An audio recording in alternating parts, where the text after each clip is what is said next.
qanday o'qitib olsam bo'ladi, o'qitib olsak bo'ladi. Endi dadam ishda bo'lgan, biz endi o'zimiz bilan o'zimiz yurganmiz. Endi yoshlikda oddiy oila bo'lsak, bularni qanday o'qitib olamiz ekan?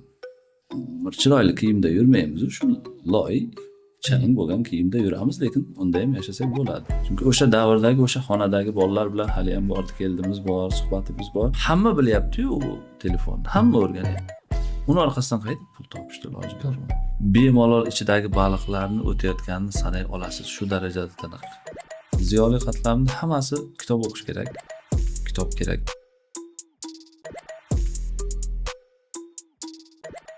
Birinchi aytsangiz, ismingiz, familiyangiz, ozgina o'zingiz haqida ma'lumot qisqacha shunchaki taassurot paydo bo'lishi uchun. Endi ismim Abdukarim, familiyam Tursunboyev, Abdusaid o'g'li. Shu Bulung'urda tug'ilganmiz, o'sha Yerganakli degan mahallamiz bor edi. O'sha yerda tug'ilib to shu 9-sinfni bitirguncha o'sha yerda katta bo'lganmiz. Shu dehqonchilik, traktorchilik, o'sha dadam traktor haydardi unda. Keyin sekin ustachilik, boshqa shunaqa oddiygina oilada.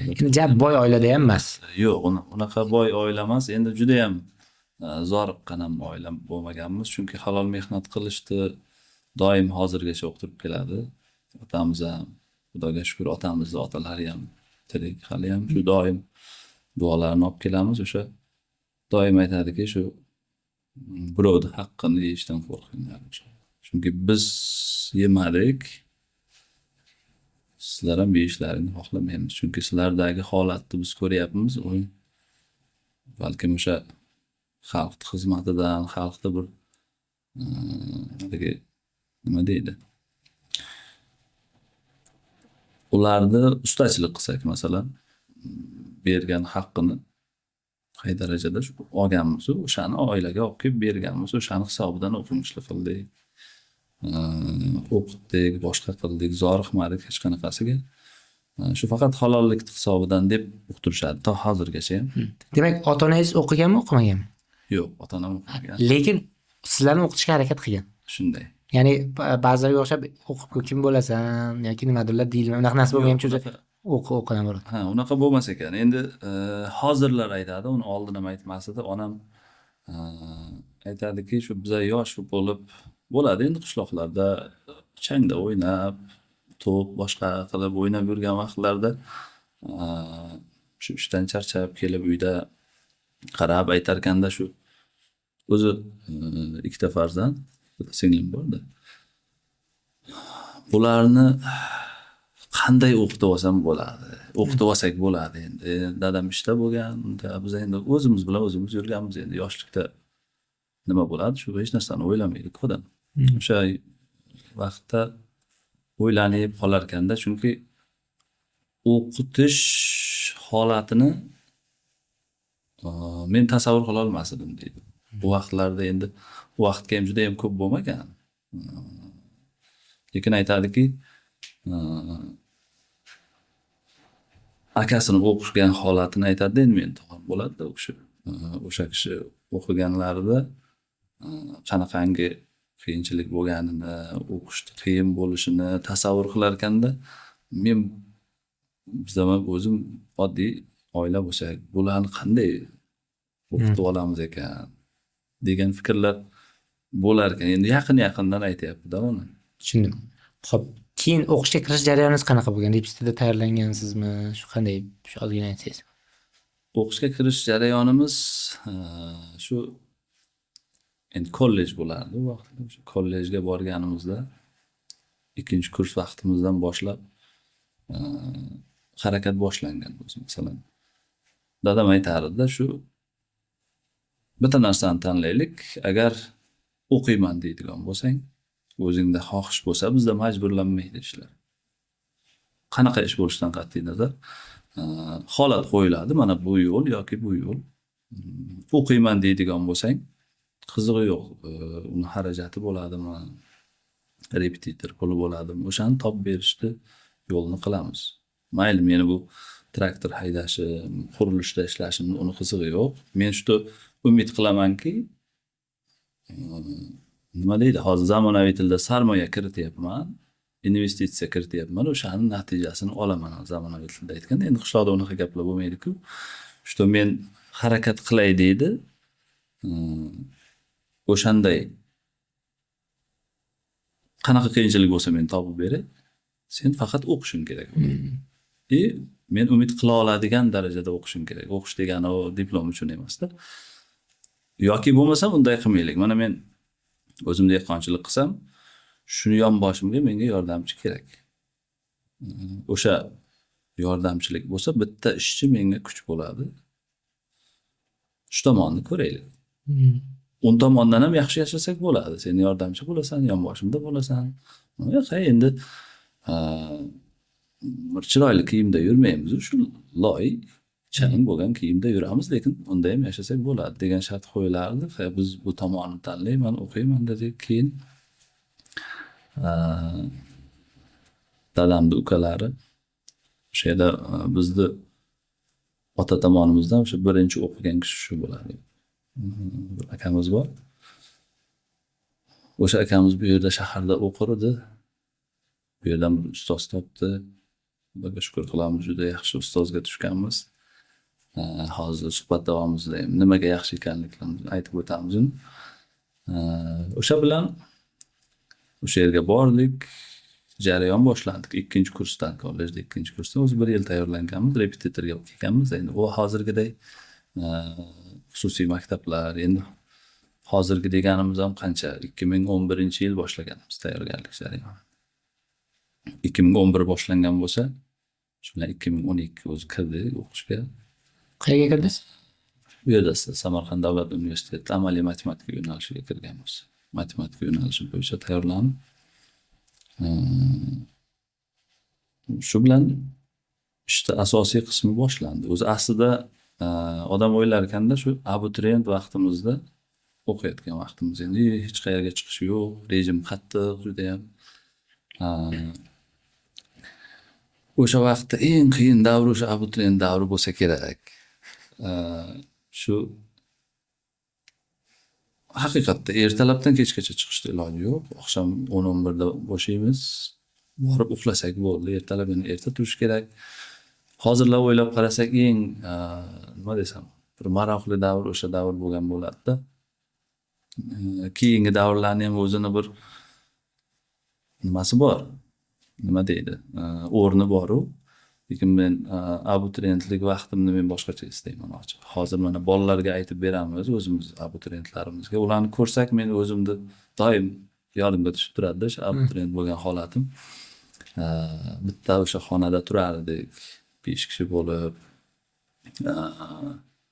Ba'zi kunlar charchagansiz, haqiqatda darsdan kelyapmiz, umuman yoqmaydi, bolalar bilan kelishamizda, faqat mana kunduz kunlarda faqat tarvuz yeb qolgan kunlarimiz bo'lganda, o'sha payt qiyinchilikday tuyulgan bo'lishi mumkin. Men ham bolalarga aytaman hali ham o'quvchilarimizga, lekin aslida unday emas. Mana biz o'tkazyapmiz o'sha davrni. Chunki o'sha davrdagi o'sha xonadagi bolalar bilan hali ham bordi keldimiz bor, suhbatimiz bor. O'tirib qolsak ertalabgacha ham suhbat tugamaydi. O'sha davrda eslagan holatda shuncha aytamanki,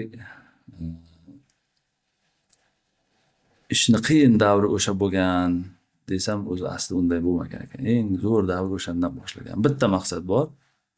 Maqsad bitta o'sha. U paytlar 36 ta bo'lardi savol. Har bitta blokdan-da. Maqsad o'sha 36 tadan 36 ta ishlash.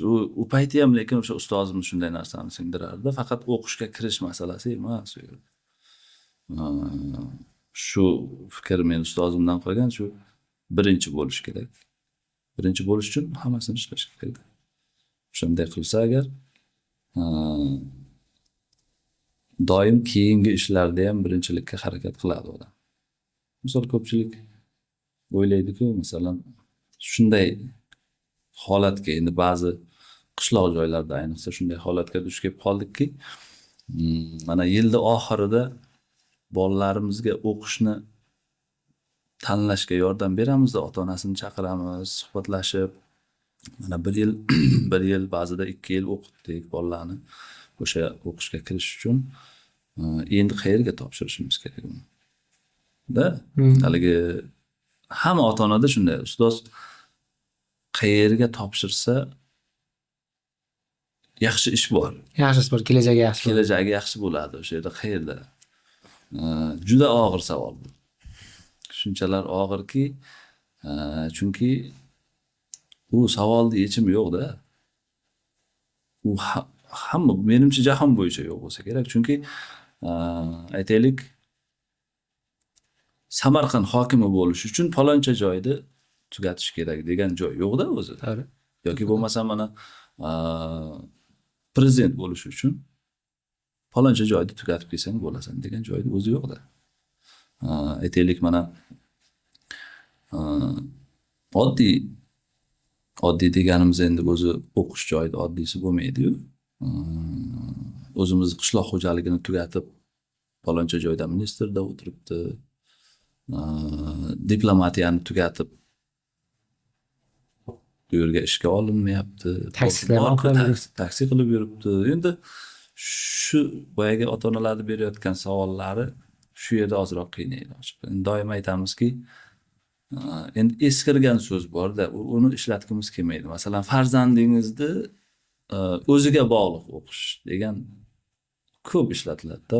U gapni yana biz ishlatgimiz ochiq kelmaydi. Lekin shuna o'zidan ham so'rab ko'ringizlar farzandni degan vaqtida endi yil davomida sal bolani psixologiyasiga ham qarash kerak. O'sha qaysi soha bo'lishidan qat'iy nazar jarayon boshlangan paytida juda og'ir bo'lishi, sen o'ylaganingday ish bo'lmasligi boshida, keyin o'sha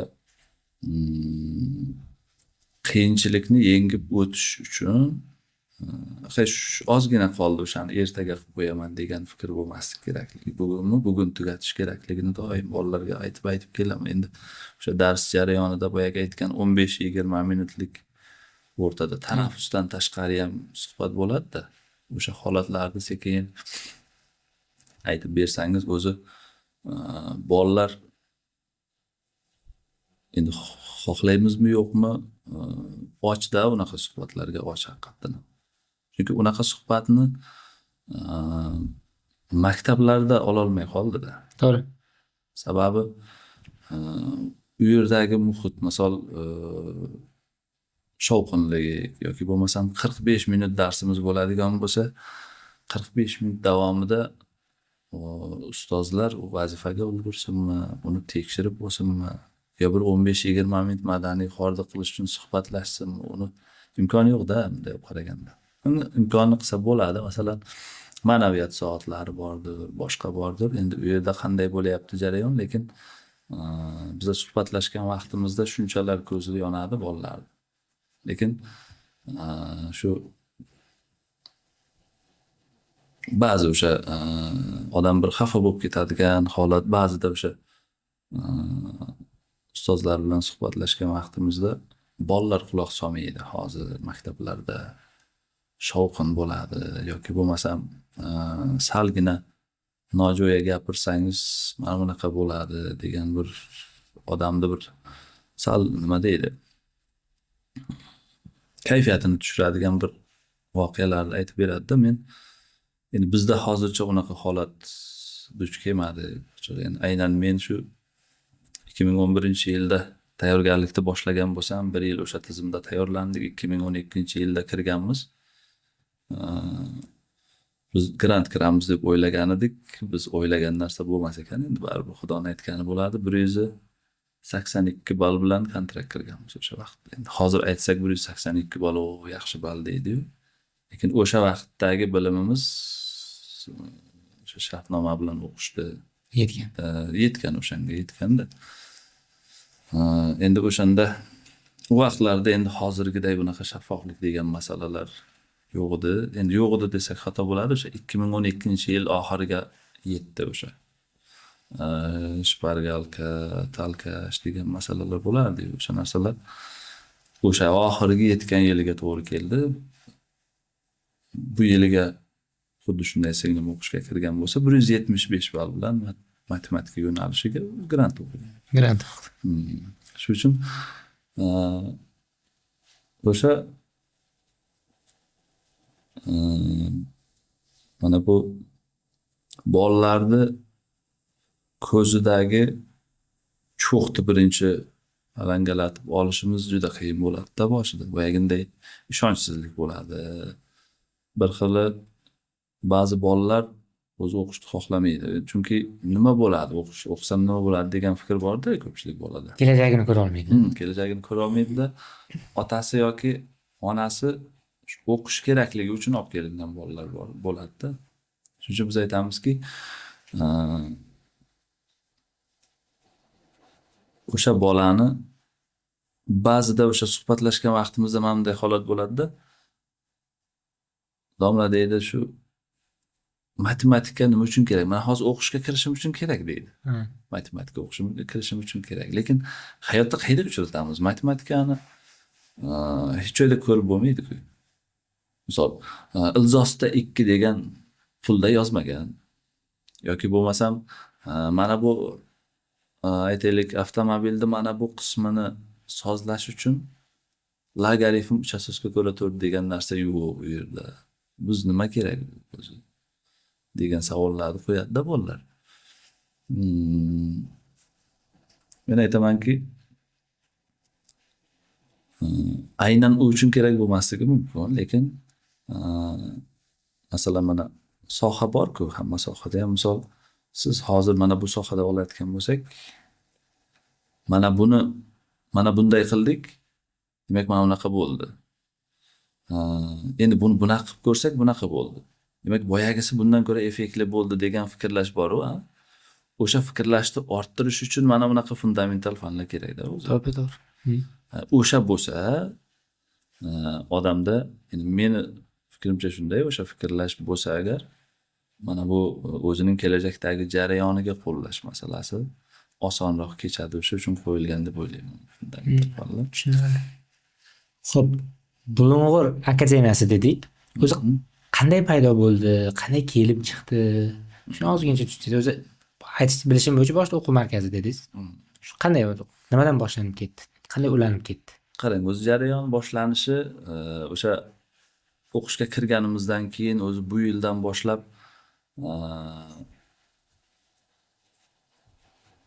uydagilar o'sha dadam borib ustozga Sodiq aka Ishtemirov degan ustozimiz bor. Xudoga shukr hali ham bor, doim duosini olib turamiz u kishini.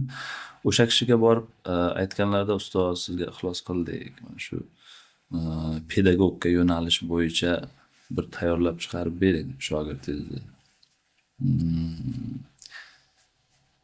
Deganlarida endi ustozimiz endi ko'p ko'rgan, oldindan o'sha sohada ishlar edi.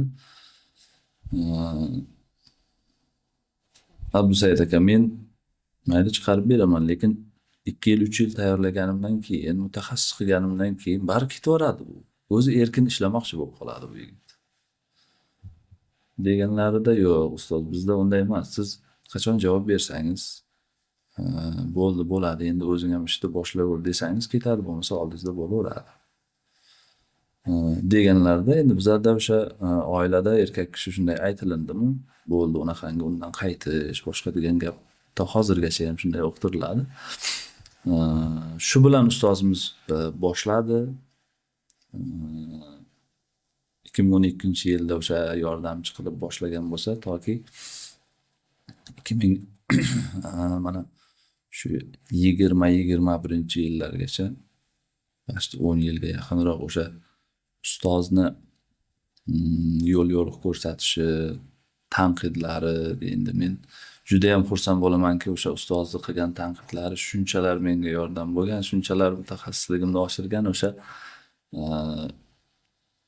o'sha yillar mobaynida sekin-sekin dars berishlar, o'zini vaqti shunchalar kam, endi gruppalari bor edi, kam bo'lsa ham men dars o'tayotgan vaqtida orqaga kelib o'tirardi-da. O'sha vaqt indamas edilar. Dars tugaydi. Dars tugagandan keyin o'sha obedga chiqamiz. Obedda o'tirganimizdan keyin Abdukarim sen shu yerda shunaqa xato qilding. Bu bunday bo'lishi kerak edi o'zi aslida. Tanqidiy soat boshlanar edi. Endi bizni ruhiyatimizga ham qaragan u kishi shu oxirida mana shu joyini yaxshi o'tding deb xursand qilib qo'yardi. O'shandan boshlangan 2012 boshlagan bo'lsak, 2 yil o'sha ustoz bilan o'sha shogirdlar bilan to'liq darsni davom ettirdik. Undan keyin ham u yoqda bo'ldi. So'ng biz o'zimiz vaqtimizga qarab bu yoqdan kollejdan ozgina joy olib u yerda ishni boshladik. Ustoznikida. Nechinchi yil bu? Bu 2013-14 yillarga to'g'ri keladi-da. O'sha bilan sekin-sekin o'sha kollejda bitta xonani gaplashdik. Rezultat o'zi aslida 2013-yil kvartirada boshlaganmiz. O'sha yashayotgan student vaqtimizda yashayotgan endi shu aytaylik bir 3 metrga 4 metrlik kvartira edi. Doskani o'zimiz patologdan kraska qilganimizda o'sha osganmiz. Bu yerda u partalarni olishga imkon yo'q edi. Xontaxta qo'yar edik. Xontaxtani atrofida bir 4 ta qishlog'imizdan kelgan bolalar bor edi. Men aytdimki shu chiqarib beramiz, o'qishga kirmoqchimisizlar? Shu bilan o'sha 3 ta 4 ta bola bilan sekin boshladik. Bu yilga rezultat bo'ldi. Endi 4 ta bolamiz ham kirgan bo'lsa, shu bilan endi 100% ekanida bunday qilib qaraganda. So'ng uni jiyanlari, amakilari, tog'alari bu yilga 2-yilga o'sha kvartirada o'tamiz degan edik, sig'madi. Undan keyin o'sha kollejda bitta xonachasini oldik. 2-yilga 2 ta xona olindi. Shu bilan mana toki 2017-yilgacha shunday davom etdi. Keyin sekin o'zimiz alohida joy sotib olib, bu yerdan shu shahardan kichikroqgina markaz qilgan edik. Unda ham o'sha faqat fizika, matematika o'zim o'tar edim. Yon boshiga fanlarni qo'shish degan narsa bo'lmagan. Sekin-sekin 2018-yilda endi magistraturada o'qib turardik. Bakalavr tugatgandan keyin bu yoqqa o'tganda ustozim aytdiki, nima qilamiz? Bu sohada ketamizmi? Yoki magistraturani tugatgandan keyin bironta ilmiy ish yoqlab institutda qolish masalasimi? Nima qilamiz? Bu odam bunday tik yuravermaydi bunday. Maqsad bo'lish kerak deb o'rgatardi ustozimiz. O'shanda aytdimki, ustoz men universitetda qola olmasam kerak. Chunki o'sha paytda o'zida ham o'z ustoznikida shogirdlarimiz bor edi. Undan keyin bu yoqda bor edi 100 ga yaqin bolalarimiz. Endi xayolimga kelmagan, lekin o'sha xususiy maktab ochish boshqa xayolda bo'lmagan, lekin ustoz shu bir xususiy sektor qilib qanaqadir hali unaqa narsani eshitmadim-ku, lekin shu rivojlanish bo'ladigan bo'lsa qachondir xususiy maktablarga imkon bo'lib qoladi-yu. Endi biz bilmas edik-da Toshkentda o'sha borligini. Shunchaki bilmasdan aytganman, ustoz shu xususiy maktablarga yo'l ochilib qolsa agar shuni ochib, shuni yurgizish masalasi endi Xudo o'shanda solgan ekan deyman-da. Shunchaki o'zingiz bilmasdan orzu qilib qo'ygansiz, niyat qilib. Shunday niyat qilingan, o'sha niyatga yarasha Xudoga shukr mana sekin-sekin bo'lyapti, amalga oshyapti. Shu 18-yildan boshlab jarayonlar boshlangan ekan. Xo'p. Shunda shahardagi voqea. Endi Bulung'urga qanday ketishchi? Bulung'urdan ochilishi keyin bu yerda endi shaharda mana tayyorgarlik jarayonimizda endi bolalar sekin-sekin oshavergandan keyin boshqa muammolar, endi atrofdagi muammo deymiz, o'sha abituriyentlarga o'qishiga xalaqit qiladigan omillar sekin-sekin paydo bo'la boshladi. Misol kvartira topish masalasi, ularni turishi, topilgandan keyin ham u yerdagi xavfsizlik masalasi. Endi o'zimiz ham yosh bo'lganmiz, ularni yoshida ovqatlanish masalasi, achigan ovqat yeb qo'ysa masalan, bu nima bo'ladi? Endi baribir bizning zimmamizda ota-ona kelyapti, qo'yib ketadi. Keyin mana bu kompyuter xonalar, Endi insoniyat o'zi hammasi ham yengilroq, ishlarga moyilligi kuchliroq bo'ladi-ku baribir. Bolalarimizni ichida sekin-sekin o'zi telefonlar chiqa boshladi endi bu vaqtlarda endi o'sha mana bu zamonaviy telefonda. Katta telefonlar chiqa boshlagandan keyin biz qanchalik bu tomondan ertalab 6 da boshlar edik darslarni. Bo'lib o'rtada tanaffus berib to kechki 10 gacha davom etar edi. O'sha vaqtlarda kechki 10 dan keyin borib xonasiga borib telefon o'ynashlar, kompyuter xonaga chiqib kelishlar, bir ikki marta uni aylanib nima deydi? Ichki ishlar tizimida reyd deydi, o'shanga o'xshab u kompyuter xonada u bolalarni ushlab olib, ota-onasini chaqirtirib, boshqa shunaqangi xalaqit qiladigan omillar ko'payib boraverdi-da. Keyin biz o'yladikki, nima qilsak bo'ladi?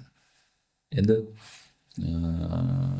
shahar joyda qiyin, yer masalasi qiyin, o'zingiz ham bilasiz uni. Juda tor joyga qiladigan bo'lsak, endi u bolalarni sig'imi bor bu yerda, keyin ularni nazorat qilish masalasi. Biz o'yladikki, o'sha tumanga borib, o'sha yerdan kengroq joy olsak ham toza havo. U ilm olish uchun uni nima ahamiyati bor? Shaharda bo'ladimi? Boshqa joyda bo'ladimi? Kitoblar o'sha kitob. Naborotiga o'sha toza havo uyqusi kelavermaydi.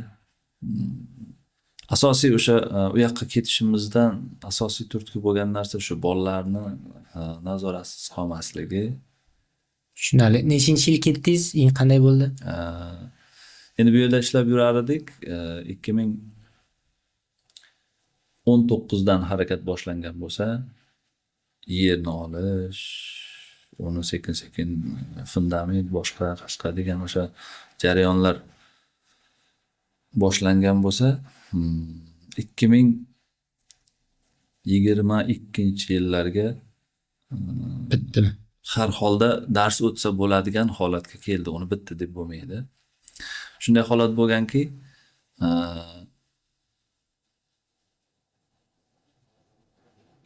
bu yerda mana shaharda dars o'tgan vaqtimiz yozda bilasiz isib ketadi. Qattiq issiq bo'ladi. Endi kitob doimiy ravishda o'sha abituriyentlarga qiyin deb bilaman. Yozda qiyin, chunki issiqda ochilish qiyin bo'ladi-da o'sha miyani. Aytardiki ustoz, biz oldin ham oldingi yilgi o'quvchilarimizni ham qishlog'imizdagi uy hovli bo'lar edi. Bor, hali ham o'sha hovliga olib borardik oxirgi 2 oyda. Avgust ekzamen bo'ladigan bo'lsa, o'sha avgustga olib borardik-da, o'sha yerga qo'yib, u shaharlik bolalar bo'ladimi, qo'shni tumanlardan bo'ladimi, ota-onalarga aytar edik, holatni tushuntirardik. Mana litsey, maktablar tugagandan keyin shunaqa holat. O'sha biz o'sha salqin shaharga nisbatan endi Bulung'urlancha salqin bo'ladi. To'g'ri. O'sha yoqqa olib bormoqchimiz, maqsad shunaqa ko'proq vaqt shug'ullanmoqchimiz. Undan oldingi yillar ham o'zi o'rganib bo'lgan bolalar. Shu may oyi kelaversa, ustoz qachon ketamiz deb boshlardi-da bolalar. U vaqtda maktab, mana bu xususiy maktabimiz yo'q edi. Sekin-sekin demak o'shani qilsak bo'lar ekan bu yerda deb sekin maktabni jarayonni boshlaganda yoz issiq, ustoz ketmasak bo'lmaydi, ketaylik, bolalardan taklif bo'lardi-da. Voy, hali maktablarimizga ramka qo'ydik, lekin eshik qo'yganimiz yo'q hali. Bu yerga borib eshiksiz joyda o'tmaymiz-ku. Ustoz, bizga eshik kerak emas. Hali partalar bilan jihozlanmagan. Eski partalarimizni olib ketamiz mayli, lekin ketaylik dedi-da bolalar. O'shandan shu eski partalarni, boshqalarni olib borib qo'yib, dastlabki jarayonimiz eshiksiz boshlangan bo'ldi. Xo'p, karantin tugadi. 2022. Xususiy maktab bo'lganmi yoki hali o'quv markazimi? Shuni bitta. Hali xususiy maktab bo'lmagan, chunki xususiy maktab bo'lish uchun uni talablari, litsenziya masalasi. Yo'q, xususiy maktab dedi. Mana 2022-yilda o'sha xususiy maktabga harakat boshlangan, o'sha boshlanib bo'lingan. Harakat boshlangan, lekin o'sha boyagi o'quvchilarimizni o'qitish jarayoni shunchaki o'quv markazi sifatida faoliyat olib borildi. Shu bir 3 yil mobaynida o'qituvchilarimizni saralash masalasi, qaysi o'qituvchiga ma'qul bu yerda ishlash, qaysiga ma'qul emas. 2022-yil nechta o'quvchi bo'lgan sizda o'quv markazingizda? Endi bu yerda xo'sh, shu 100-110 talar O'shanda ham Bulung'ur akademiyasi edimi, qanaqa edi? nomi o'shanda edi. Bulung'ur akademiyasi. Xo'p, 2023-yil xususiy maktab bo'ldingizmi yo'qmi? Yo'q, 2023 bo'lmadi. Xo'p, 2023-yil nechta o'quvchi? 2023-yilga kelib o'sha boyagi narigi yilgi rezultatdan keyin sekin o'zi boshlagan, o'zi почти 200 tadan oshib boshladi. O'quv markazigacha bo'lgan protsessni ozgina aytib Bu ketsangiz. yerda ham Xususiy maktabgacha bo'lgan. proses qanday bo'ldi? O'sha boyaganday juda moliyaviy tomondan juda katta moliya yo'q u yerda. Bosqichma-bosqich amalga oshirib boryapmiz. Sekin-sekin o'sha o'quvchilarimizni rezultat sekin ko'tarilib boravergandan keyin litsenziya masalasiga harakat qilib boshlandi. 2023. 2023 boshlangan bo'lsa, 2023 bo'lmadi. 2024-yil erishdik unga. Litsenziya masalasiga, keyin o'sha o'quvchilarimizni ofitsialni o'zimizga o'tkazish, maktab tizimida o'qitish, 2024-25 o'quv yiliga jarayon iziga tusha boshladi. Nechta o'quvchi bilan? Taxminan shu 300 tadan oshgan edi jarayon boshlanganda. Xo'p, tushundim. Agar esingizda bo'lsa, nechta o'qituvchi bor edi va rezultatlar qanaqa bo'ldi? Dastlabki vaqtidami? O'sha 2024-25 mana birinchi xususiy maktab bo'ldi, endi keyingi rezultatlar. Nechta o'qituvchi ishlardi, shularni nimamiz qanday bo'ldi?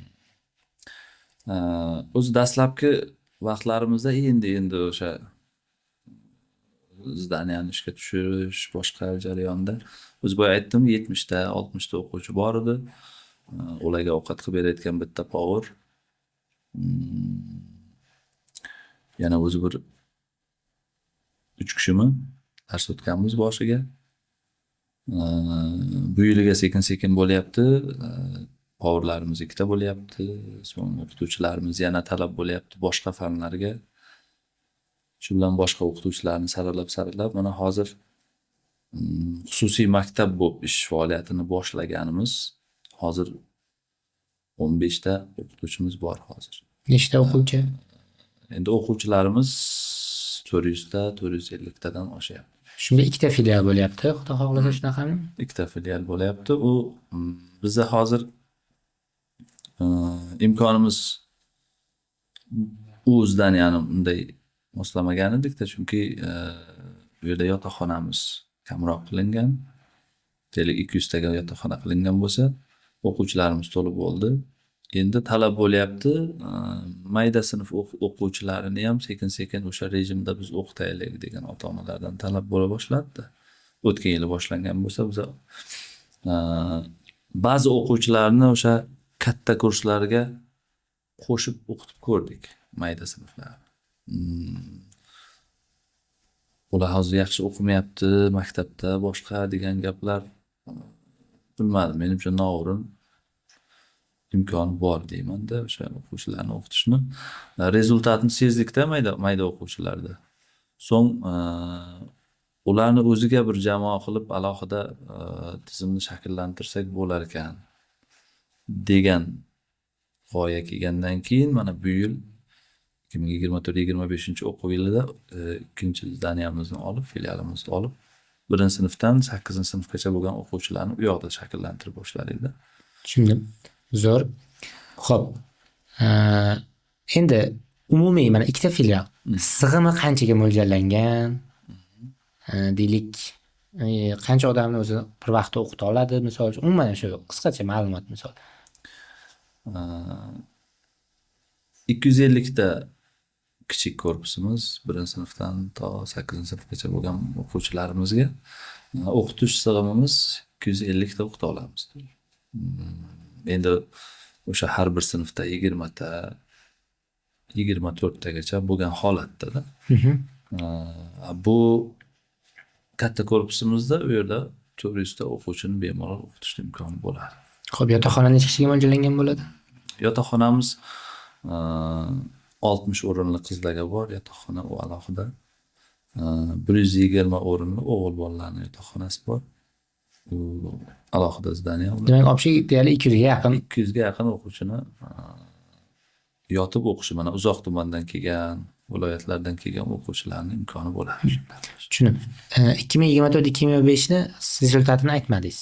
Ya'ni qanday bo'lgan? O'qishga kirish yoki umuman? Endi hozir 24-25 ni rezultatini endi Ha, to'g'ri. 2023-24 Niki ning rezultati 87% ni ko'rsatgan. 87%. Toshniroq, ya'ni aniqroq aytiladigan bo'lsa, nechtadan nechta? Endi u yerda kanalimizga ham to'liq e'lon qilganmiz. Endi u statistika bo'yicha u yerda ishchimiz borda, o'sha ishlaydi. Taxminan 110 ga yaqin bitiruvchimiz bor edi. Shundan mana o'tgan yili hisoblaganimiz taxminan shu 90 ga yaqin, 90 endi aniq esimda yo'q, o'sha 90 nechtadir o'quvchimiz kirgan o'sha. Zo'r, juda ham zo'r. Tushunarli. Xo'p, endi keyingi rejalar, mana Xudo xolasa, xususiy maktabingiz ham nima qildi? Nimalar bor rejalaringizda? Mana Xudo xolasa, balki yaxshi niyat deydi. Endi bizlarda rejalarimizda hozir o'sha birinchi navbatda o'zimizni mana shu O'zbekistondagi o'zi nufuzi balandroq o'qishlarimiz bor, bali ham yuqoriroq bo'ladi. O'sha o'qishlarga ko'proq sig'imdagi o'quvchilarni kirgizish birinchi masalasi. Ikkinchi masalasi endi o'sha chet o'qishlariga mana 1000talik, 100talik, 10talik universitetlar bor. O'shani harakatini boshladik. Biz faqat ularni 1-sinfdan 8-sinfgacha bo'lgan o'quvchilarimizda boshlayapmiz. Bu yil boshladik o'sha jarayonni. Chunki 11-sinf kelgan bola yoki 10-sinf kelgan o'quvchini aytaylik 180 ball bo'ladigan diplomatiyani qaysidir yo'nalishlariga bir yilda chiqarish og'ir bo'lyapti-da. O'sha uchun endi 140 ball, 150, 120 ballgacha imkoni bo'lyapti bir yilda yoki 1,5 yilda oldirishda imkoni bo'ladi. Endi o'shani quyi sinflarni shakllantirishimizdan maqsad o'sha muddatidan oldin mana bu sertifikatlarni olsa-da shunchaki nima deydi? Jaydar qilib aytganda cho'ntagida kamida 180 ball bo'lsin. 180 ball bo'lsin-da o'qishlarni o'sha o'zida bo'lib turgan ball bilan tanlasin-da. Misol ingliz tilidan oldi, matematikadan oldi, ona tilidan oldi. Mana menda hozir 182 ball turibdi. Shunday davlat imtihoniga kirsam 10 tagini aytaylik tarixni bajarsam bo'ldi. Shunaqangi bollarni tanlamoqchisiz. ko'paytirish rejam. Xususiy universitet qilish niyat bormi, o'zi qanday? Endi boyagi student vaqtimizdagi niyat o'zi aslida o'sha xususiy sektorlarni bosqichma-bosqich olib boramiz degan niyatimiz o'sha payti ham bo'lgan. Xususiy maktab esimizga kelmagan vaqti ham hozirda bor. Hozirda bor, faqatgina mana bu talanti bor o'quvchilarimiz yoki qaysidir sohaga qobiliyati bor o'quvchilarimizni ba'zida shunday holat bo'lyapti-da, masalan abituriyent vaqtida shunchalar tirishqoqlik bilan harakat qilar edi. Endi uchrab qolyapti shunday. Lekin student bo'lib o'qishga kirib bo'lgandan keyin balkim jamiyat ta'sir qilgandir, balkim boshqa sabab uni bizga qorong'u. Ba'zida endi bizani yo'qlab kelgan vaqtida shogirdlarimiz suhbatlashamiz, o'sha yerda 6 oy bo'ldi, o'qishga o'tganingga bo'ldi. Nechta kitob o'qiding? Biz endi o'sha dars jarayonida ham hali student bo'lib olinglar. Hozir ham abituriyentlar ham targ'ib boshlayapmiz o'sha badiiy kitoblar o'qish masalasini. Yilni boshida shunchalar qiyin bo'ladi. Hozirda lekin biz o'qituvchining mashaqqatli ishini samarasi deydi. Endi samarasi o'sha kelajakda ham ko'rinadi hali. Bolalarimizda даже badiiy asarni 9 yil, 10 yil qo'lga ko'tarmagan bolalarimiz endi uni o'qiyapti, o'qimayapti, uni bizga qorong'u, lekin qo'llarida ko'tarib yuribdi o'sha kitobni. Bir kunda bir bet kitob o'qiganda ham baribir kirib boshladi-da, o'sha kitobga kirib boshladi. Uni ko'rib Endi uni bildirgingiz kelmaydi, lekin tashqaridan xursandchilik bu boshqa masala. Juda ham o'qituvchilarda boshqa. Shu boyagi masalaga qaytsak, kelgan vaqtida 6 oy mobaynida даже bitta kitobni oxiriga yetkazmagan holat bo'lyapti-da. Endi uni ko'rganingizdan keyin mana senda shunaqa qobiliyat bor edi-ku, mana shuncha ball to'plab kirgan eding. Nima bo'lyapti? Jo'ra unaqa qilish kerak emas edi. Endi biz o'qishga kirib ketgandan keyin ham baribir o'quvchilarimiz keladi, suhbatlashamiz, bo'ldi, o'qishga kirdi, bo'ldi, endi u ketdi. Yoki to'lovni qildi, bo'ldi. Hozir to'lov qilmaydi-ku, nima qilasan, uni maslahat berib boshqa qilib degan fikr yo'q. O'sha shogirdimiz baribir 1 yil bo'ladimi, 1 oy bo'ladimi, 2 yil bo'ladimi, ozroq bo'lsa ham hech bo'lmasa harfni o'rgatgan bo'lsak ham hissamiz qo'shgan deb bilamiz-da o'zimizni. Nima bo'lyapti? Nega unday? Biz nima deb kelishgan edik o'qib yurgan vaqtlaring? O'zlaring ham aytardilar, men o'qishga kirsam, ustoz, men hech bo'lmaganda 1 oyda bitta kitob, yo'q bo'lmasam 2 haftada bitta kitob tugataman. Telegramingizdan yoki nimadandir yozib men suyunchi olaman, ustoz shu kitobni tugatdim degan fikrlar bo'lardi-da. Hozir o'qiyotgan bolalar bilan bo'lyapti o'sha jarayon. Shunda shunaqa deganda xijolatli bo'lib, ustoz vaqt bo'lmayapti-da, boshqa vaqt emas, endi aslida qunt qilmayapti-da u. Agar o'shani boya aytdingiz, universitet masalasini ko'radigan bo'lsak, o'sha jarayonni darsni davom ettirsak bo'ladi yana 4-5 yilda. Endi shunaqa rejalarimiz bor, to'xtash niyatimiz yo'q. Xo'p. O'qituvchilar jamoangizga kerakmi? Qanaqa talabdagilar bo'lsa, misol uchun bemalol qabul qilasiz? Deylik, karyera qilishga ishonib kelsa bo'ladimi? Qanday? Yoki misol uchun o'zingiz aytdingizda, ustozim baribir 2-3 yilda chiqib keyin o'zi qilib ketadi deydiganlar ham bo'lishi mumkin-da, balki. Qanaqa? Bo'ladi. Mana shu ish faoliyatimizda ham unaqalar o'zimizda ham bo'layapti. Endi baribir agar shu sohani o'rganmoqchiman, u xoh bizda o'qimagan bo'lsin, doim hozir ham uchrab turibdi, ustoz mana shunday endi niyat qilib, boshqa qilib kelyapti, ustoz shunaqa ekan.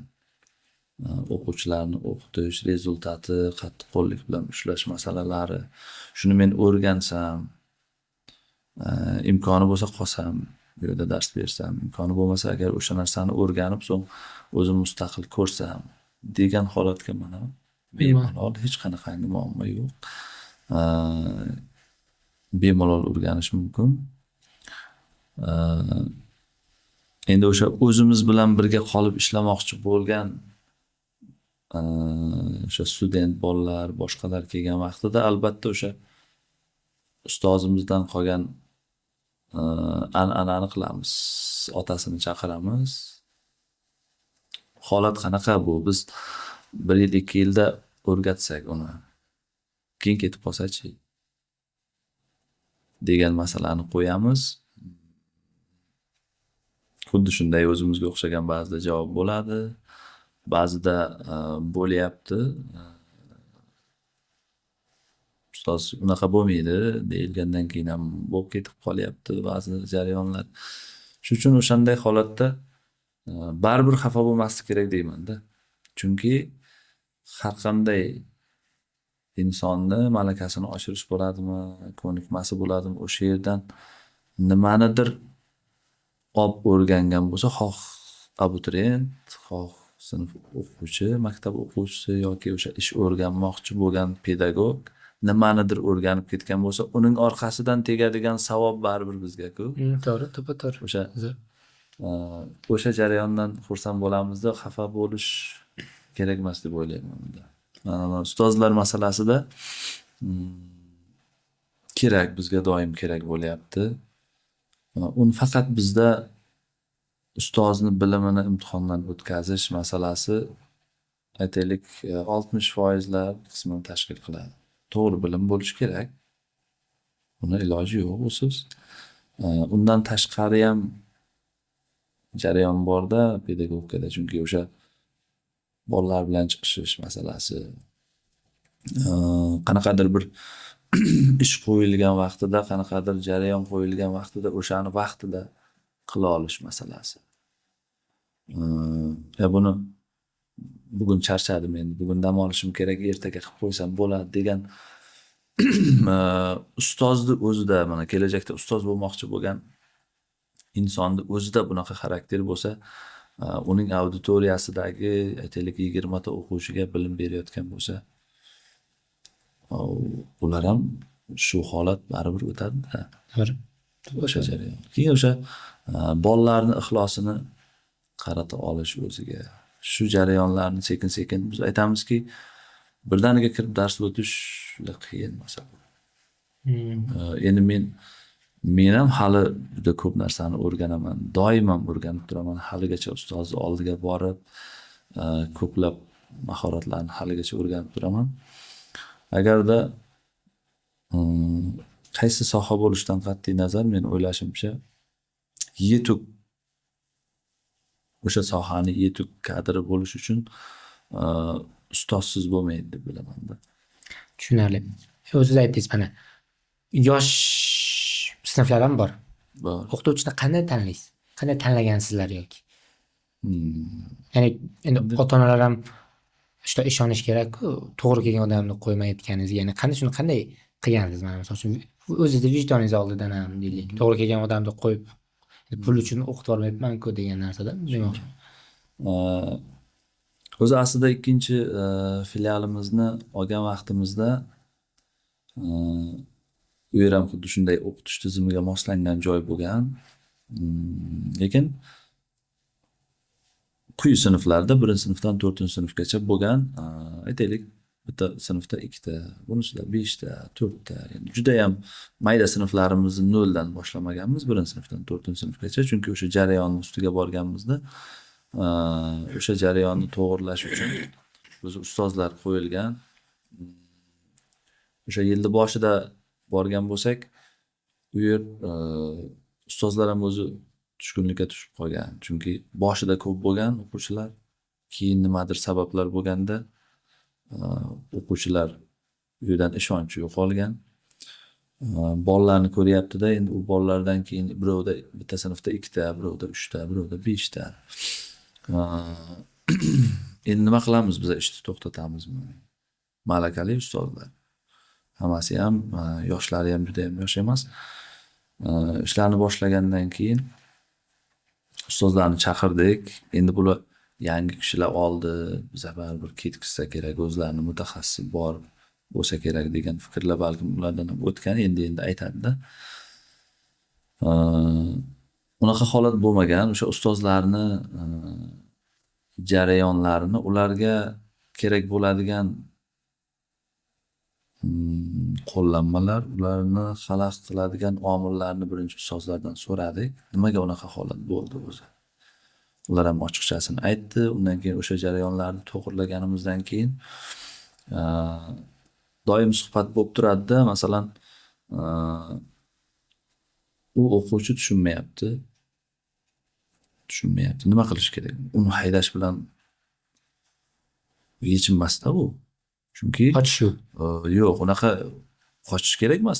Umid bilan kelgan, o'sha umid bilan kelgan va o'sha aytaylik o'zini o'qib yurgan maktabida balkim o'quvchi ko'p bo'lgandir, balkim nimadir sabab bo'lgandir-da, o'sha salgina orqada qolgan masalan. 4-sinf bolani savol-javob qilib ko'rsangiz agar taxminan 2-sinfda fikrlashida qolib ketgan u bola. Bilim nuqtai nazaridan-da. O'sha bolani nima qilish kerak? Ba'zi holatlarda bo'ladi shunday, ustoz juda qiyin-da, shuni qo'ya qolsakchi, buni o'zini maktabiga yubora qolsakchi, yo'q, bunaqasi bo'lmaydi-da. To'g'ri, uni moddiy tomon bo'lishi mumkin, lekin bizda o'sha moddiy tomon bu tomondan ko'ra juda ham yuqori turmaydi.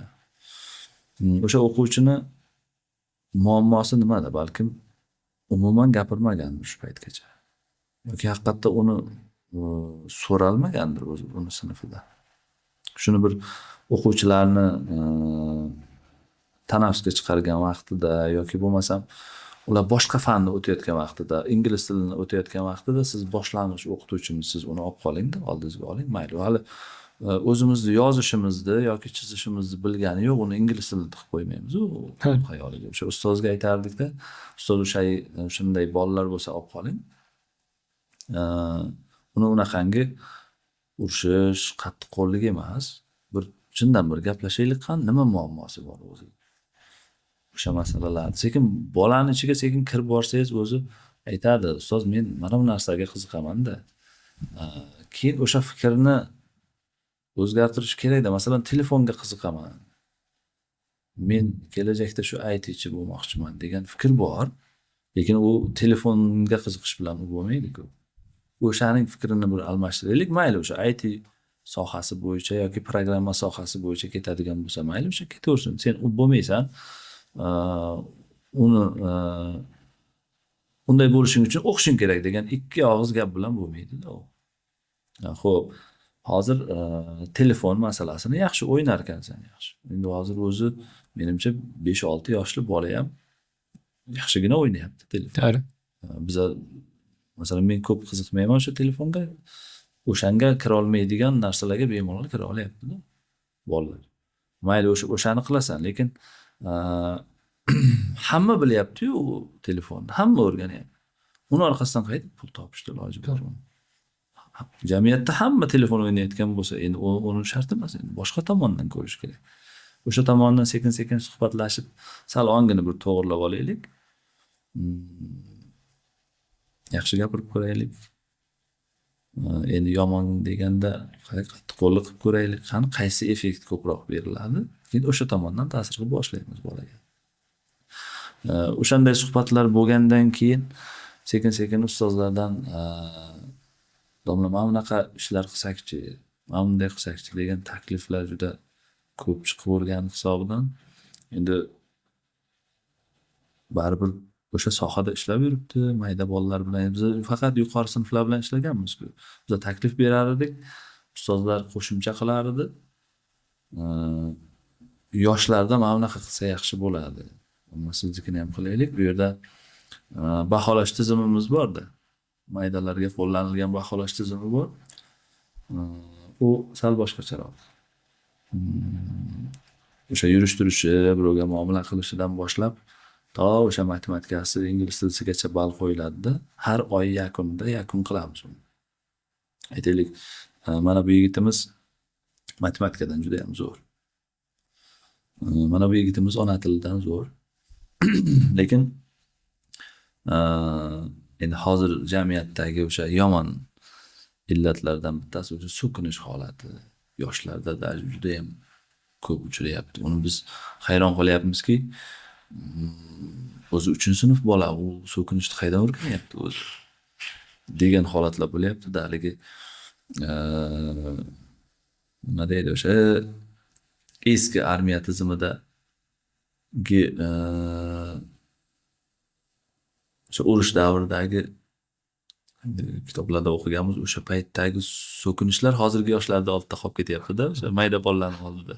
Qo'pol qilib aytganimizda. O'sha holatda masalan, u xoh matematikadan zo'r bo'lishi mumkin, lekin jamiyatda o'shanaqangi tashqarida doim o'qituvchilar, boshqasi aylanib yuradi-da.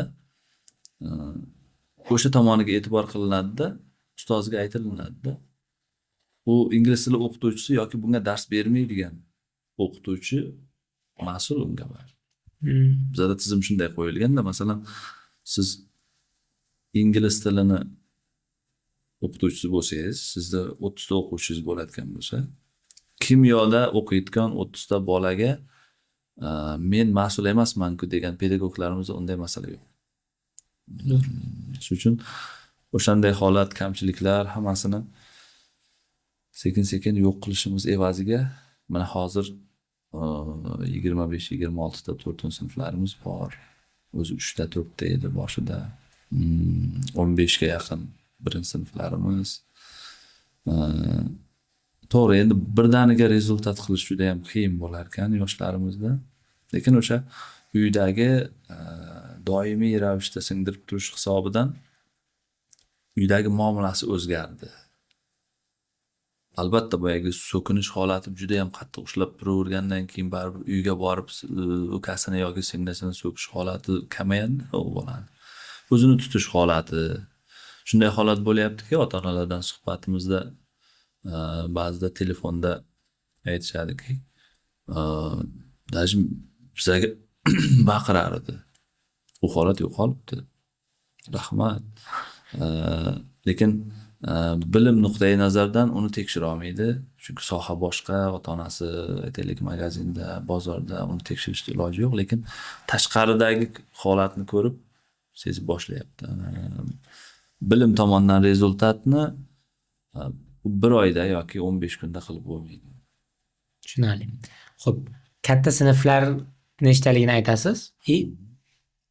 Sertifikat olganlar mesela ingliz tilidir, ona tilidir.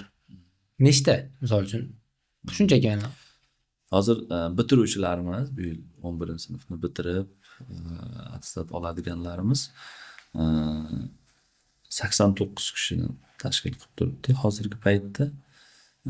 O'shalardan kecha biz yaqinda sarhisob qildik, ya'ni o'zi yana topshirgan hali bolalarimiz shu paytgacha bo'lganlari 51 kishini tashkil qildi. O'shandan bir 5 ga yaqini o'zi ikkita fanda ham olib, boyaga aytganimdek o'zi cho'ntagida turibdi, 180 ball ularni. Qolganlari IELTS olganlari bor, sifr olganlari bor, fanlardan aytaylik matematikadan ko'proq o'quvchilarimiz olgan hozir. Tushunarli. 89 ta dedingiz. Shundan xudo xolasa nechtasi ko'zlanyapti? Necha foiz olish? Ya'ni albatta 100%. Ko'zlaringiz yetayotgan. Yo'q, endi qarangda, o'sha rejada 100% ga, 100% ga niyatimiz bor-u, lekin biz rezultatni 100% qilishimiz uchun uni saralab boshlashimiz kerak. Saralash uchun boyaga aytganimdek, aytaylik keldi, vaqtini o'tkazib qo'ygan 11-sinf o'quvchimiz, aytaylik yangi yilga kelib yoki shuni atrofida kelib o'qish kerakligini tushunib qoldi. O'quvchi kelyapti, bizga keladi, ustoz biz hech narsa tayyorlanmaganmiz. U bolani biz qaytarib yuborishimizga to'g'ri keladi. Agar o'shanday bo'ladigan bo'lsa, mumkin rezultatni 100% qilishimiz mumkin. Chunki yilni boshidan kelsa yoki 10-sinfdan boshlab 11-sinfgacha bo'lsa, bemalol 100% qilib qo'yish imkoni bor. Men o'ylaymanki, 100% qilish uchun boyagi holatdan kechishimiz kerak. Ustozlarimizdan ko'pchiligi shu masalani qo'yadi. Ustoz, mana hozir yaxshi bo'lib qoldi, endi saralab olaylik deganda men doim to'sqinlik qilib turaman. Saralaymiz yaxshi. Bilimi o'zi yaxshi o'quvchini hammani ham o'qitgisi keladi. Lekin qolganlarchi deydi. Umid bilan kelgan masala qanday bo'ladi? Degan holat doim bo'lib turadi. Shuning uchun aytamanki shu mana boyagida yangi yil arafasi kelgan o'quvchi o'qish nimaligini tushunib, endi men o'qishni boshlashim kerak deganda ekzamen boshlanib qoladi o'zi. O'sha o'quvchilarimiz yiqilganda ham baribir ish to'xtamaydi.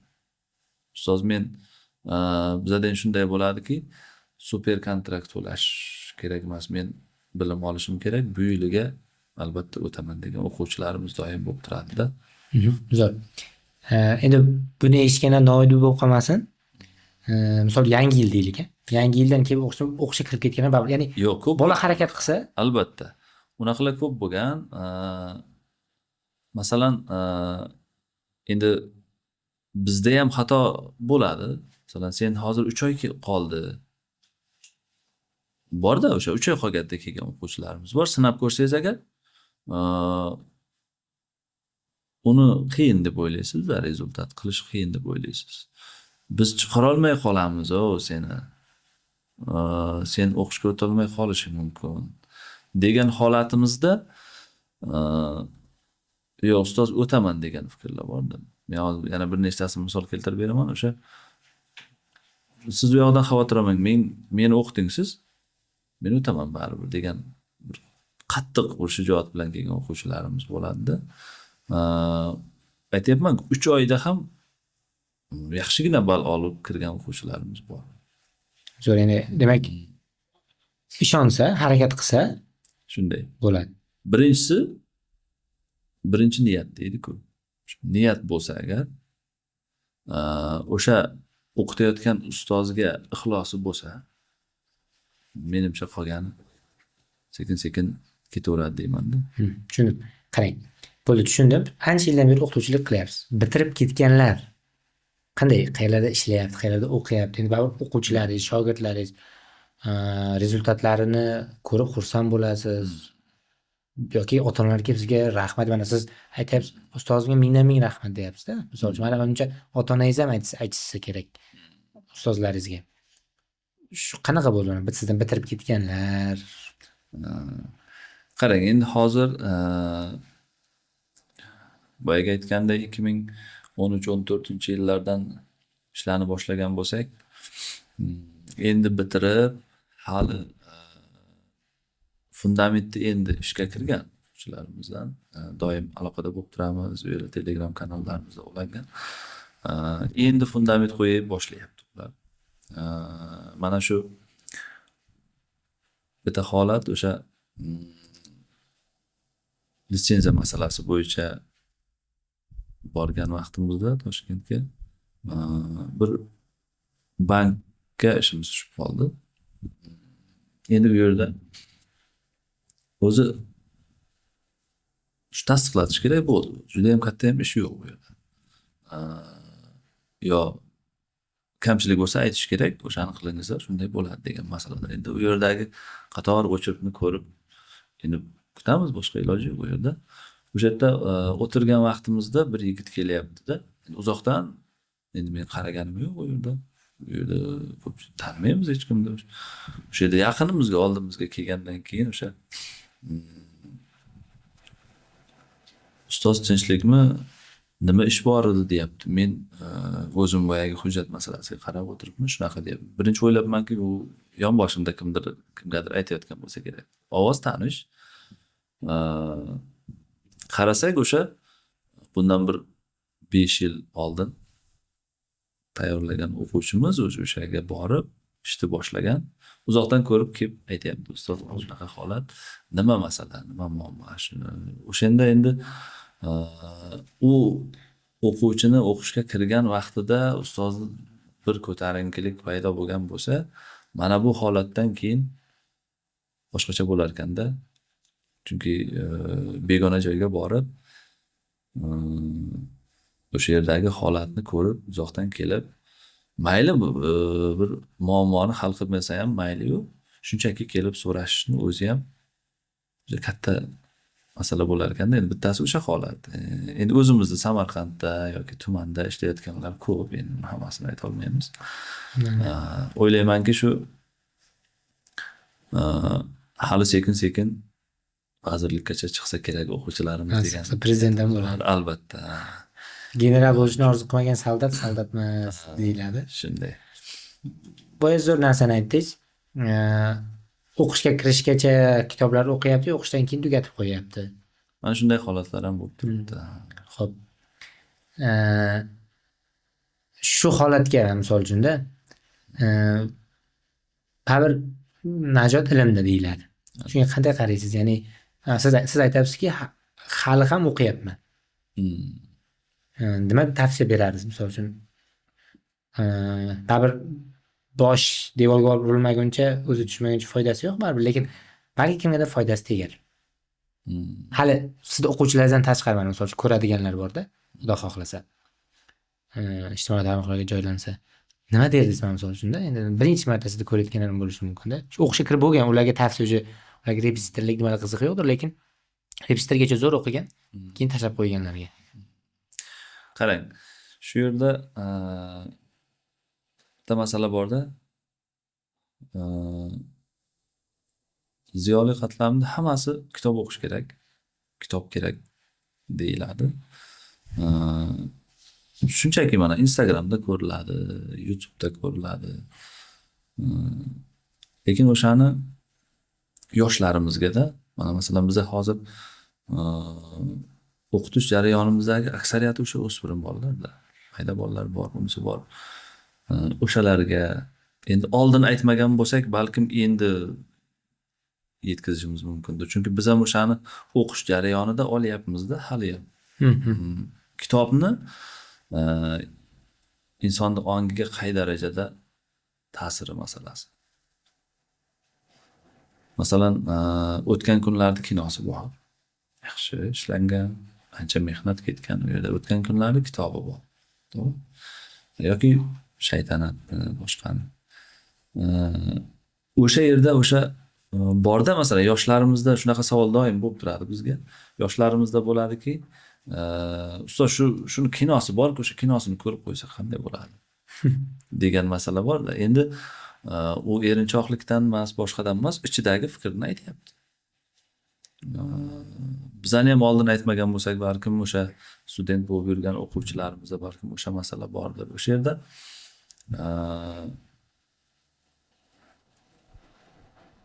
ustozimiz shunday tushuntirib bergan edi. O'sha televizorda yoki ekranda ko'rgan holat bilan kitobni holati. Masalan, o'sha kitob o'qisa xotirani o'sish masalasi. Biz o'zimiz ham yoshlikda shunday bo'lganmiz. Bitta kitobni tugatdik. Shu negadir sezmayapman o'sha xotiramda o'sgan. Yo undan ko'ra boshqa ish qilaylik degan masalalar endi o'sha yoshlarda o'tishi mumkin, lekin qarang, bilmagan holatda, odamni o'ziga sezdirmagan holatda ta'siri shunday bo'lar ekanda, shu menga oddiyroq qilib tushuntirib berganida ustozim, doim men bolalarga o'shani yetkazaman. Masalan, aytadiki, ikkita baland soya salqin tog', aytaylik, Zomin tog'laridir. Kim qayerda tasavvur qilsa tasavvur qilaversin. O'shandan suv ikkalasini orasidan shunchalar tiniq suv oqyaptiki, aytaylik, kitobda tasvirlanyapti masalan. Shunday qarasangiz, bemalol ichidagi baliqlarni o'tayotganini sanay olasiz, shu darajada tiniq. U suvning ichiga oyoq bilan tushsangiz, qishning qahratonini sezasiz, uning yaxtayligidan degan fikr ketdi. O'sha suvni, o'sha tog'ni, u yerdagi yashilliklarni shunday qilib tasvirlayapti kitobda masalan. Endi o'shani ekranda ko'rsatmoqchi bo'lsa, sizga savol. O'sha ekranda ko'rsatmoqchi bo'lsa nima bo'ladi? O'sha jarayonni shunday tasvirlaydi. Yo'q, u bola bo'ldi, shunaqa joy bor ekan, haqiqatan bo'ldi. O'sha miyada shunaqa signal bo'ldi, ozroqgina qismi chiroyli joy ekan. Lekin o'sha kitob o'qish jarayonida suvning qishdagiday yaxtayligi, o'shani sintez qilish kerakmi odam? Tasavvur qilish kerak-da, uni qay darajada yaxtayligini. Endi o'sha suvning shunchalik tiniqligini baliqlarni ko'rinib turishidan yoki o'sha yerdan baliq oqayotganligi, o'sha yerdagi yashillikni tasvirlab berishi uchun odam ongida albatta uni sintez qilmasa bo'lmaydi. O'shani aytardi-da, kitobni odam ongiga ta'siri qay darajada ekan. Tushunadi. Yana bitta mashhur gap bor. Balki internetda ko'rgansiz yoki yo'q. Kitob o'qiganlar telefon o'ynaganlar yoki televizor ko'rganlarni boshqaradi. Shunga qanday qaraysiz? Qisqa javob deylik. Endi qarang. Masalan,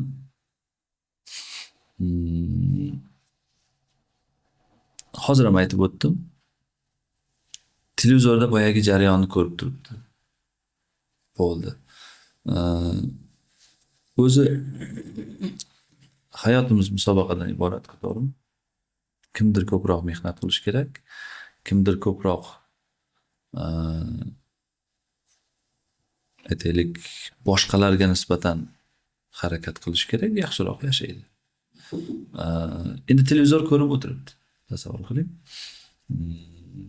Boyagi ongimizni rivojlantirish masalasi o'zi boya aytganimdek musobaqada o'tyapti-da, u kitob o'qiyotgan odam albatta. Chunki fikrlash nuqtai nazaridan boya suhbatimizni boshida ham aytib o'tdim-ku, matematikani hayotda qayda uchratamiz degan masalani ko'rdik. O'shandayin hisob kitobda uchratishimiz mumkin, lekin boyaginday ilzosda ikkini qayda uchratamiz deganga o'xshab, o'sha jarayonda hayotdagi, kelajakdagi jarayonga qanaqadir bir tushkunlikka tushib qolsak, undan qaytib chiqish kerak degan masalani albatta u ongda o'stirgan odam yo'l topadida, tushkunlikka tushmaslik kerakligi, kitobdagi qahramoni undan battar ahvolga tushganda nima qilgan degan masala. Lekin o'sha kinoni ko'rayotgan vaqtida aynan bu yerga e'tibor qilmagan bo'lishi mumkin. To'g'ri. To'g'ri, tushunarli. Xo'p, xudo xohlasa o'qishga kiradiganlar bor. Qanaqa tavsiyalar berasiz? Deylik, qo'rqsinmi, qo'rqmasinmi? O'qishdan bir kun oldin ko'pchilik bor. Bizda ikki xil fikr bor edi. Ekzamenga kirishdan bir kun oldin o'qima, yo'q o'qi. Shu qanday pedagog sifatida? Bu biza vaqtimizda ham bo'lgan shunday holat. Ekzamenga yaqinlashaversa, hayajon masalasi, ertaga imtihonga kiramiz. Inson abituriyent endi nuqtai nazardan gaplashsak, abituriyent shu bir haftalar oldin miyasiga dam berish kerak. Qarangda, sportchilarda bir kunlik trenirovkani qolishi u juda katta ta'siri bo'ladi. Endi men eshitganim, men sportchi emasman, shunday deb eshitganman. Endi tasavvur qiling, siz bir haftadan keyin ekzamenimiz, biz miyamizni dam oldirishimiz kerak. U qanday? Bir kun to'g'risida gap ketyapti bu yerda, bir soat to'g'risida gap ketyapti. Bizda endi shu bolalarda bo'ladiki, ertaga ekzamenmi? Har kuni soat 10 gacha, 11 gacha dars qilayotgan bo'lsang, shu safar ovqatni yegin u, o'ylagin ertaga imtihonda nima bo'ladi. Kontrakt to'g'risida o'ylama deyiladi bizda. Kirdik. Mana qarang, odam o'zini ruhiyatini, hayajonini bosishni bitta yo'li bor-da. Doim aytib kelamiz shuni bolalarga. Ertaga menga imtihonga qiyin savol tushib qolsa-chi degan. Birinchi qo'rqitadigan masala shu bo'lsa kerak, ha? O'zlaringiz ham kirgan bo'lsalar, menga qiyin savol tushib qolsa nima bo'ladi? Bizning bolalarda ham bor, hamma abituriyentda bor. Endi o'sha abituriyentlarning hammasiga balkim foydali bo'lar, balkim boshqa bo'lar. Savol u abituriyentga qiyin tushgan bo'lsa, ikkinchisiga oson tushdimi ekan degan bitta o'sha hayajonni yo'q qilishda asosiy bosqichida. Masalan, u yerda Davlat test markazi, endi hozirgi bilimni baholash agentligida misol sizni u yerda ismingiz yo'q-ku, bunga qiyinroq tuzish kerak savolni. Bunisi osonroq tuzish kerak degan masala yo'q u yerda. To'g'ri. Programma tuzyapti. Demak, mana jarayon boshlandi, ertaga tushdim. Birinchi savolni o'qiyapman, xayolimga kelmadi, qiyin ekan haqiqatan. Ikkinchi savolni o'qiyapman, qiyin ekan. Shunday ketyapmiz. Aytaylik 30 ta savol bo'ladigan bo'lsa, 30 ta savolning ichidan bor yo'g'i bir 20 tasini ishlay oldim. Qolgan 10 tasi qiyin ekan. Biz shu paytgacha ko'rgan materiallarimizdan ko'ra boshqacharoq ekan degan masala paydo bo'ladi. O'quvchida qo'rquv bo'ladi, hayajon bo'ladi. Men bu yil endi o'ta olmasam kerak o'zi 20 ta bilan degan qo'rquv bo'ladi. O'sha bilan keyingi bloklariga ham ta'siri bo'ladi. Qiyin tushdi, miyasida o'sha psixologiyada shundayda. Men o'sha holatga aytaman-da, abituriyentlarga tavsiyam bor. Xo'p, savol qiyin tushibdi. 2016-yilda shunday savol tushdi. Har yilgidan boshqacharoq bo'ldi. Savol qiyin tushdi. Endi savol oldingda o'tirgan yo yonboshingda o'tirganlarga oson tushdimi ekan o'sha? Hammaga qiyin tushdimi? Yaxshi. Sen grant o'tmoqchimiding? O'tmoqchi eding. O'tgan yil grant o'tish bali 170 ball bo'lgan bo'lsa, necha? Bu yil 150 ball bo'ladi. Nega? Savol qiyin, hammaga qiyin tushdi. Sen undan qo'rquvga tushishing shart emas, hayajonga tushishing shart emas. Boricha ishla, 20 ta ishladingmi, 25 ta ishladingmi bo'ldi. Hayajoningni yig'ishtirib olginda, o'zingni yig'ishtirib, hali seni bir 40 minut vaqting bor ekzamen tugashiga. 40 minutda shoshmay o'ylab ko'r qani o'shani. O'zi ustozimiz aytgan-ku, o'sha maktab programmasidan mana abituriyentlarga tasdiqlangan programmadan tashqaridan tushmaydi.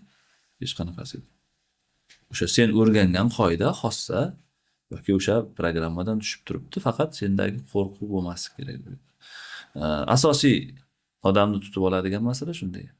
Menga qiyin tushgan bo'lsa, hammaga qiyin tushdi u degan masalani odam tushunsa agar, o'ylashimcha unaqa hayajon bo'lmaydi bu yerda. O'qishga kirishda kimlardir ishonadi juda qattiq. Mana misol uchun men ishonganman. Juda qattiq ishonganman. Kimdirlar kibr derdi, ya'ni kibr emas. O'zingga buncha ishonasan, katta ketish derdi. Kimdirlar juda qo'rqadi. Qaysi yaxshiroq? Qarang, ishonch,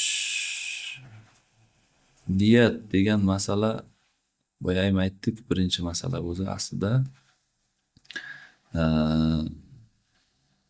u men birinchi bo'laman degan masalani mana hozir siz o'zingiz ham aytyapsiz. Mayli sen buncha katta ketadi bu desa ham mayli, lekin men birinchi bo'laman degan masalani qo'y deymanda bolalarga. Mayli boshqalarning fikrini qo'y sen. O'shanday niyat qilgin, o'shanga yarasha beradi. Masalan qarangda, qo'rquv bor yoki o'zining kelajakdagi nimadir, qanaqadir holatga erishishiga shubhasi bor odamdan ko'ra, uning bilimidan ko'ra buniki kamroq, lekin tavakkalchiroq odati bor. Unaqa qo'rquvi yo'q odamni haligisi nima deydi, omadi deydimi, ko'proq keladi. Ko'rgan bo'lsangiz agar. Chunki men o'zimcha o'ylashimcha shubha borda bunda. Unda bilim kamroq bo'lishi mumkin, endi o'zimizni test tizimida aytadigan bo'lsak, lekin uni o'sha natijaga erishishiga shubha yo'qda. O'shani hisobidan menimcha buni omadi keladi deymanda. To'g'ri, zo'r. Oxirgi masala. Ustoz tanlashdagi. Ustoz tanlaganingiz juda muhim dedingiz. Ustozni hayotda o'rnini aytsangiz. Oxirgi savolimiz. Ustozni hayotdagi o'rnini baholab berib bo'lmaydi. Meni bilimim yetmaydi uni baholashga. Har qanday sohada ustozni shunday deb bilaman. Bahosi, uning o'rni qay darajada yuksakligini men tasavvur qila olmayman. Endi menda shunday. Shuning uchun doim aytayapman buni. Meni omadim kelgan ustoz tanlashda. Xo'p, qarang. Ota-onani o'rni bo'lak, u hech qanaqa narsa yo'q. Men faqat ustoz. 100% qilgan ishlaringizdan necha foizi ustozingniki? 100%. Ota-onani hisob, endi ota-onaniki 100%. U to'g'ri. Ustoznikini olganda, faqat ustozniki 100% dan. Endi 90% dan yuqori. 90% dan yuqori. Chunki endi 10% ham qanday? 10% ham o'zimiz mana erta turganmiz, o'sha jarayonlar boshlanishida, ishlarimiz boshlanishida erta turish kerakligi, kechroq uxlasak ham bir ishni tugatib qo'yishimiz mumkinligi, endi o'zimizniki deb bilamiz-u, lekin aslida unaqangi irodali bo'lishni, unaqa qilishni baribir yana ustoz o'rgatgan. O'shani hisobidan balkim 100%dir. Shunday deb baholayman ustozlar. Zo'r. Xudo xohlasa Abdukarim aka bu oxirgisi bo'lmasin. Ijtimoiy tarmoqqa chiqaramiz. Odamlarni xudo xohlasa o'z reaksiyalarini ko'rasiz. Baho beradi odamlarni o'zi. Agar manfaatli bo'lsa, xudo xohlasa yana shunaqa suhbatlarni davom ettiramiz. Bu siz aytganingizdek, mayli mendan ketsa ham dedingiz, mendan ketib qolsa ham savobi zato kelib turadi-ku dedingiz-da. Albatta. Bir kishiga foydasi tegsa menimcha katta narsa. Albatta. O'shanday endi u juda katta narsa lekin.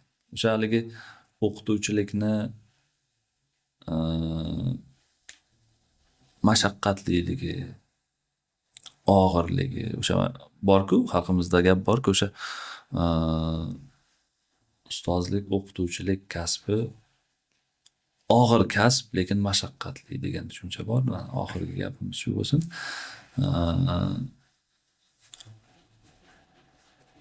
Mashaqqatliligi tushunarli. Endi harfni bilmay kelyapmiz. Undan bosqichma-bosqich Lekin og'irligi shundan iboratki, agarda unga ishonib kelgan o'quvchilarimiz keldi, ustoz tanlab o'sha yerda dars bo'lmoqchi, xoh maktabda bo'lsin, xoh universitetda, uni ahamiyati yo'q. Har qanday holatda ham ustozni orqasidan kelib ilm olish uchun keldi-yu, lekin qaysidir ustoz uni o'sha o'tmoqchi bo'lgan darsiga bequntlik bilan, tayyorgarliksiz yoki qanaqadir kechikib kelish yoki aytaylik shunchaki pul uchun yo boshqa uchun yaxshi tayyorlanmasdan shunchaki o'tadigan bo'lsa, vaqtni besamar o'tkazib qo'yadigan bo'lsa, uning gunohi juda og'ir bo'ladi deb bilamanda. Og'irligi menimcha o'sha tomoni bo'lsa kerak. Rahmat sizga.